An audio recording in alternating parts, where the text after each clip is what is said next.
तालिबान का मिजाज, उनका लहजा, उनके स्टेटमेंट्स कुछ बदले बदले से दिखाई दे रहे हैं गुज़श्ता चंद दिनों में। सुहेल शाहीन साहब का स्टेटमेंट आया, उससे पहले ये कहा गया कि तहरीक तालिबान पाकिस्तान जो है उसका हमारे साथ कोई ताल्लुक नहीं है, ये पाकिस्तान के तैयार करदा तालिबान है। और उसके बाद ये कहा गया कि असल में पाकिस्तान के अंदर वही हुकूमत मुसल्लत है कि जिस तरह की हुकूमत को हमने अफगानिस्तान से निकाल बाहर किया है। किसी को उस चीज की परवाह नहीं है, पाकिस्तान को बस अकेला छोड़ दिया गया जी ये तुम्हारे साथ 4 करोड़ की आबादी है, ये मर रही है, अब पाकिस्तान देखे तो जो पाकिस्तान कर सकता है वो करे, एक गरीब मुल्क है उसके लिए छोड़ दिया गया है। लेकिन हकीकत हाल ये है कि हमारे हाथ से कश्मीर छीन लिया है भारत ने। खबरें तो अब ये भी आ रही हैं तालिबान कैदियों को रिहा कर दिया गया था, क्या आप बताना पसंद करेंगे कि कितने कैदी रिहा किए अभी तक?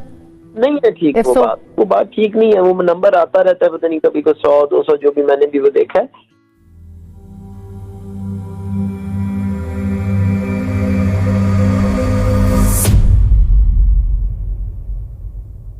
नमस्कार दोस्तों, आप देख रहे हैं सुपर पावर इंडिया न्यूज़। दोस्तों, आज के इस वीडियो में हम देखेंगे पाकिस्तान मीडिया की लेटेस्ट डिबेट।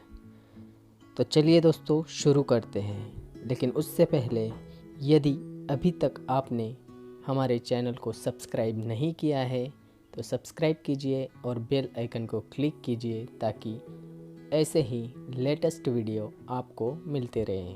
तो चलिए दोस्तों शुरू करते हैं। मोईद यूसुफ साहब, पाकिस्तान टीटीपी से मुज़ाकरात कर रहा था और ये मुज़ाकरात अफगान तालिबान की सहूलतकारी और ख्वाहिश के मुताबिक हो रहे थे, लेकिन अब जबकि टीटीपी से ये मुज़ाकरात कॉल ऑफ हो गए, खत्म हो गए, हमले शुरू हो गए, सो इस पर पाकिस्तान का एज ऑफ राइट नाउ क्या मौक़िफ़ है? ये स्मूथ प्रोसेसेस नहीं होते कभी भी, आपको पता है, ना इंसर्जेंसी स्मूथ होती है ना पोस्ट इंसर्जेंसी पीरियड स्मूथ होते हैं। ये इसी तरह जॉकिंग होती है, एक दिन कोई स्टेटमेंट आ गई, फिर पता चलता है नहीं जी ये तो फलां ने नहीं दी, फलां धड़े ने दे दी, फिर किसी ने कोई बात कर दी, किसी ने काम करेंगे, किसी ने कहा नहीं करेंगे। ये इसी तरह अप्स एंड डाउन रहते हैं, तो बड़ा प्रोलॉन्ग प्रोसेस होता है। लेकिन मैंने पहले भी बहुत दफा ऑन एयर कहा है कि इस पे बहुत ज्यादा हाइप हो गई है। There is nothing there at this point. आगे चलेगा, अगर कोई चीज निकलेगी तो इंशाल्लाह आपको भी पता होगा और सबको पता होगा, but we are just not there. Moeed Yusuf साहब, what do you mean hype है? What do you mean there is nothing there? वजाहत करें ना, what is not there, what should be there. यानी कि हमें नहीं पता, हम तो सारे वैक्यूम में ऑपरेट कर रहे हैं। खबर आती है, डिनाई कर दी जाती है, खबर आती है, तस्दीक हो जाती है। तो खबरें तो अब ये भी आ रही हैं तालिबान कैदियों को रिहा कर दिया गया था, क्या आप बताना पसंद करेंगे कि कितने कैदी रिहा किए अभी तक?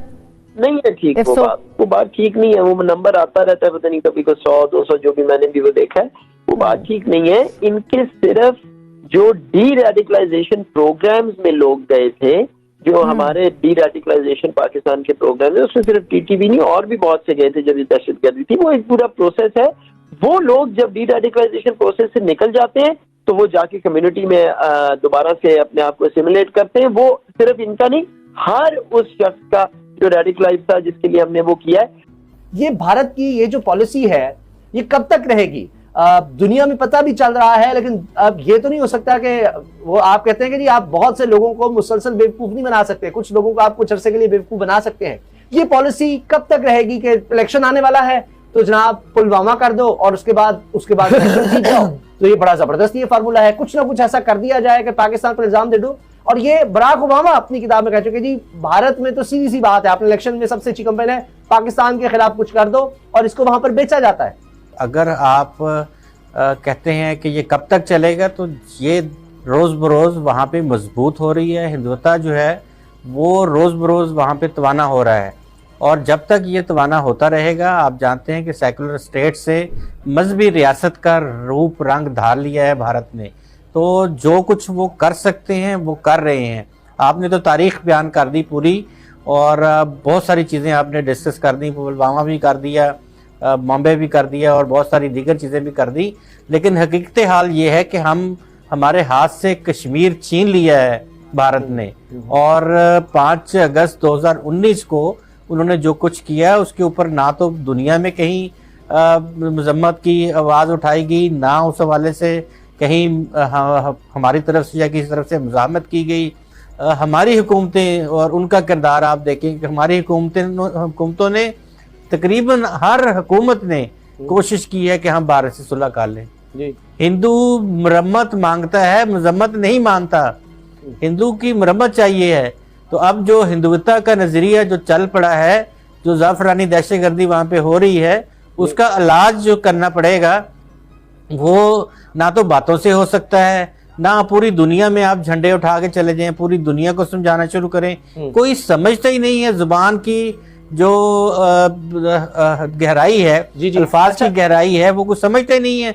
इंसानी हुकूक की पामालियां रोजाना हो रही हैं। सही। लेकिन आप ये देखें कि पूरे ये सारे इरा में उसने क्या कमाया है?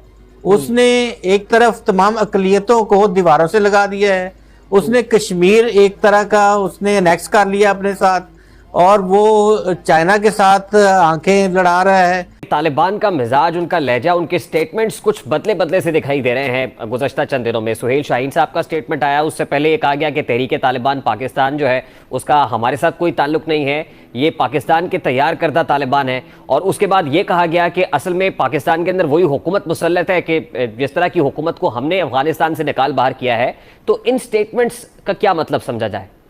देखिए, यकीन तौर पे जो है जो इस किस्म के बयानात आ रहे हैं उससे हमें तशवीश तो होनी चाहिए, क्योंकि तालिबान की अगर वहाँ पे हुकूमत है, उनको खुद भी अपने मसाइल का सामना करना पड़ रहा है, और इस किस्म के बयानात जो है वो यकीनी तौर पे कशीदगी पैदा कर सकते हैं दोनों ममालिक के दरमियान।